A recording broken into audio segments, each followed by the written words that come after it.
Hello, I am going to tell you a little bit about what we are going to have you be doing in Google Classroom. And I am borrowing Hannah Choi's account so you can see it as a student would see it. So thank you, Hannah. When you log into Google, you'll see your icon here on the right.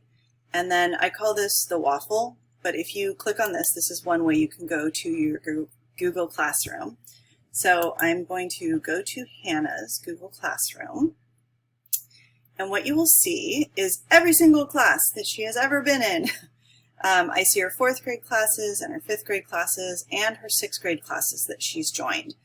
To me, this is a lot to look at. So what I would recommend doing before you do anything else is do a little bit of housekeeping and clean some of this up.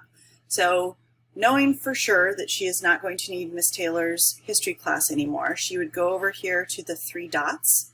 Click on the 3 dots and click on Unenroll. And it just says you'll be removed from this class, which is fine because you are no longer in that class.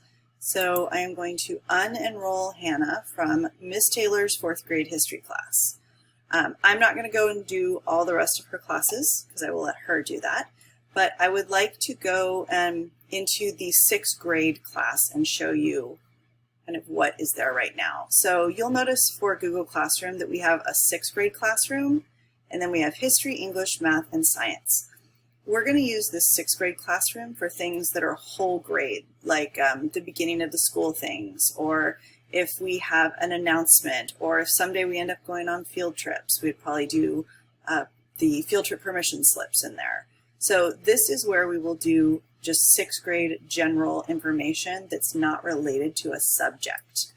So let me go in here to the 6th grade classroom. You will see when you are looking at it that Mrs. Longo and I have posted several announcements asking you to join your other classes. And if you come down here to the bottom, you will see that in June, this is when I met with the 5th grade classes before you guys moved on to summer, I had given you a 40 book challenge. So I'm going to open that right now, and you will see that, oh, I need to unsubmit Hannah's because I already submitted it. So let me get it back here. All right, so you will see that if Hannah was needing to turn in an assignment, what you would need to have do is you would see the assignment here, and then there's a turn in button. This is how you are going to get your assignments turned in, by literally hitting the turn in button. The reason why I am stressing this so much is because there is another way that you can show your teachers your assignment, but it is not the way that we are going to be grading them. So I don't usually like to do this, but I am literally going to show you what not to do right now. So if I was to go into Hannah's 40 book challenge, and it looks like Hannah has been doing some reading all summer. Good choice with the Harry Potter, Hannah. The other way she could show her teachers what she was doing is by doing the share button. And that might be how you used to turn things into your teachers. We do not want you to use the share button. The share button is going to be used if you are sharing with a classmate because they are working on something with you, or if your parents would like to see what you're working on and they have an account that you can share it with, although I don't know if that would work from your K-8 account, but you are not going to use the share button for turning in assignments. Don't share with your teachers. That sounds terrible, but it's because what you're going to be doing is you are going to literally be turning things in with this turn in button. Okay, a few more things before we go. If you are here and you want to go to your other classes, you can come over on this left side to the main menu, and if you click it, all of your classes will pop up and you can go to any one you want.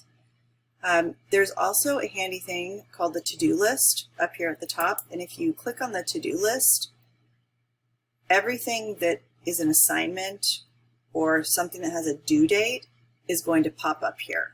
And what you might notice with this one is that there are a lot of things from classes that really you don't even need to belong to anymore. So once those classes have been unenrolled or you have unenrolled in these classes, this will disappear.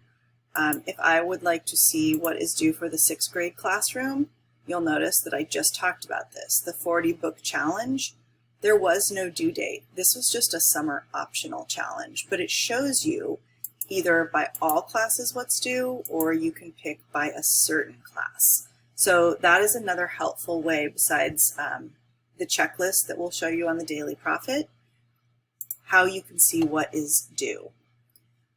Okay, I think that is it for now. We're going to talk more about Google Classroom during our classroom meets because you're going to be using it a lot. But thank you for your attention.